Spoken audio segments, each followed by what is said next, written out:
Could McClellan have become dictator in the American Civil War? For this video, we're going to explore three possible scenarios where McClellan could have taken power for himself and drastically changed the face of the American continent. But before we do that, we'll cover McClellan's early life and what he did in the American Civil War. McClellan was born on December 3rd, 1826, to a well-known Philadelphia surgeon, Dr. George McClellan, the founder of Jefferson Medical College. The McClellans hailed from Scotland and first arrived in America after siding with the Stuarts in the English Civil War. McClellan's great-grandfather served as a brigadier general during the American Revolution. Our McClellan, thanks to his father's wealth and status, gave his son a great education. Throughout his childhood, he was taught by expensive tutors, which gave him a leg up on his fellow students. McClellan attended the University of Penn to study medicine, but his parents then decided to transfer McClellan to study law. But after a few brief years of studying law, McClellan lost interest and decided to pursue a career in the military. McClellan's father then used his influence to get his son enrolled at West Point at the age of 15. McClellan was the youngest student in his class and struggled to fit in. In the classroom, McClellan excelled in every subject except drawing,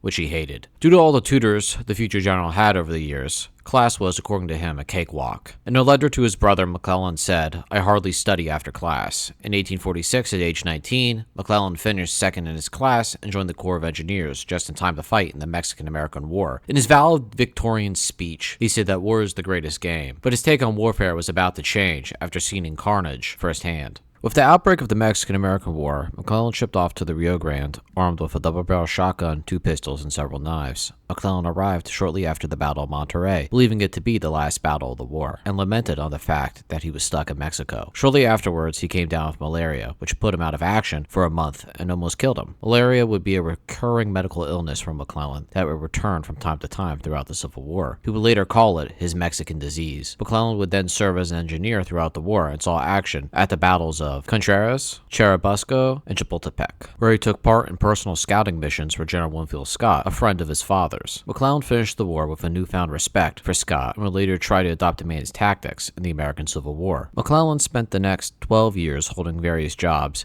in the Army. He served on the Red River Expedition and worked on designing bases throughout the South while also helping lay down the foundations for the creation of the Transcontinental Railway. In 1855, McClellan served as an observer in the Crimean War and made connections in the French and British Army. McClellan then witnessed the siege of Sevastopol firsthand, but despite seeing the changes of warfare, and particularly the devastation of modern rifles, he still believed in Napoleonic tactics like the rest of the army. Upon the outbreak of the Civil War, McClellan received requests to command the state militia in Ohio, which he happily accepted. McClellan then took part in the invasion of West Virginia and was then transferred to Washington to reorganize the army after the Rat of Bull Run. In November 1861, McClellan was made general-in-chief of all Union forces and was slow to attack the Confederates. During this time, McClellan fought with President Lincoln, who he believed was, and I quote, "nothing more than a well-meaning baboon." In late November, he made Lincoln wait for him for over 30 minutes in his house for a meeting only to fall asleep. Of course, Lincoln didn't like this, and under ceaseless pressure from the White House, McClellan finally decided to attack the Confederates with his army and embarked on a naval invasion of the Virginia Peninsula, where he planned on marching up to the Confederate capital of Richmond. In early March 1862, McClellan invaded the Virginia Peninsula and fought overland to the gates of Richmond, where he faced off against a small number of Confederates. In a rapid advance up the peninsula, McClellan was on the cusp of capturing Richmond itself and possibly ending the war, but McClellan believed that he was outnumbered 3-1 due to poor intelligence. Thus, he hesitated and gave time for the Confederates, now under General Robert E. Lee, to counterattack.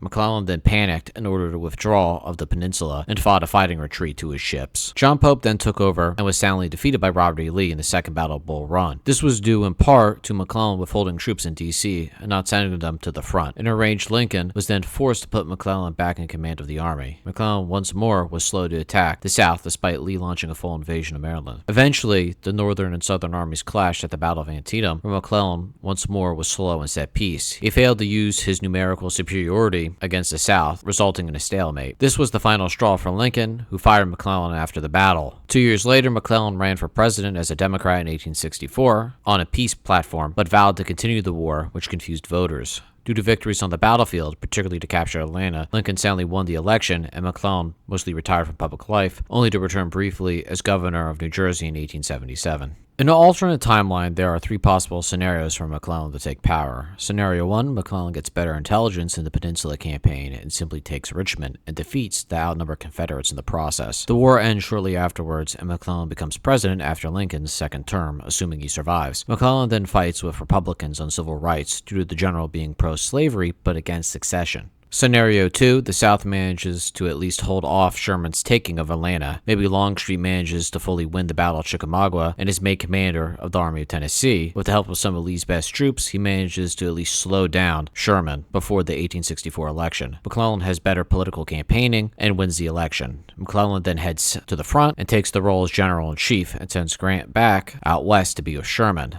McClellan then faces off against Lee and makes little ground, because if Grant had a hard time facing off against Lee, McClellan would have a far worse time because he was a pretty bad general. In the east, the front turns into a stalemate with Grant and Sherman together against Longstreet. A far better general than Hood, but Longstreet's still outnumbered and he loses, and the March to the Sea still happens. But the March to the Sea in this timeline is more aggressive, with Grant and Sherman destroying all of the South before finally clutching the war from McClellan. Scenario 3, things are bad at the front for the North. Maybe Lee is able to encircle an entire Union army under Pope or Burnside. The South manages to get Britain and France to recognize the South, and they join the war, leaving northern states defenseless to invasion. As a result, the Lincoln administration approval rating drops to an all-time low as enemies pour in from all sides. In this scenario, McClellan gains enough popularity within the army, who believe that politics are hindering the war effort, to do a march on Washington and establish a military dictatorship of some kind. To add credibility to it, maybe a desperate Congress elects him as first consul or some kind of weird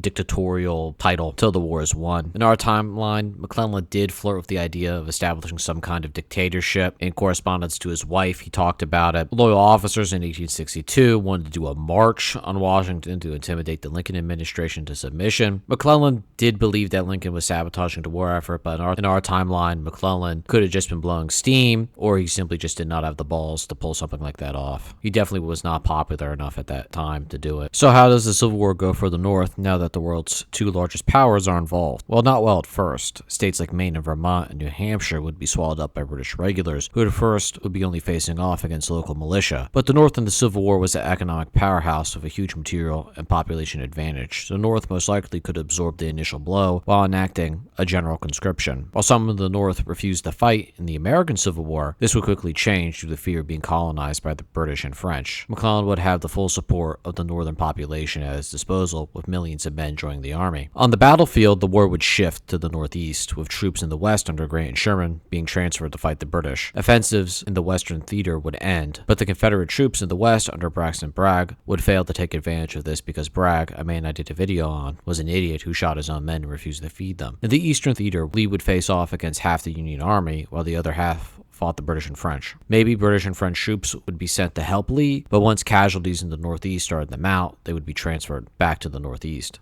McClellan's strategy would be to kill as many European troops as possible while using guerrillas to harass enemy lines. While in the south, the Army of the Potomac's sole objective would be to keep Lee's army pinned and preventing it from linking up with the British. As the war went on, Lee would inevitably invade the North to try to link up with his allies and win the war before the British and French withdraw due to the mounting pressure back home as casualties rose exponentially. A Gettysburg-like battle would be fought somewhere in the North, and for the sake of this scenario, McClellan's troops win, with Grant and Sherman possibly leading the army. With Lee beaten, Grant and Sherman swing north, pushing the Europeans back into Canada and forcing the British and French to sign a peace with McClellan. The Union would then turn south and defeat the now isolated Confederates in an overland-type campaign similar to Grant and Sherman's campaigns of 1864. Now that the war is won, McClellan becomes the most popular man in America and could, if he wanted to, become president for life, thus changing the course of American democracy forever. He then might turn his attention to annexing Canada, thus preventing them from invading. He would be able to swiftly annex most of the land in the American continent and basically become the American Napoleon and drastically change the face of the planet, with America becoming a dictatorial superpower, making the world a much darker place. In alternate history, things get murky. That is because you change so much of the historical timeline to fit a narrative. It gets to a point where you change a person's thought process and decision making to a point where they're not even the same person, the historical figure, they're just a character. You must understand that McClellan was incompetent, and for that reason he was fired. He could never have become dictator in our timeline. He almost single-handedly lost the war for the North more than once and died a failure, thus becoming a footnote in history. Thanks for watching. I really enjoy doing alternate history. It's not really serious and the videos are easy to make. So if you want to see more, make sure to like and subscribe.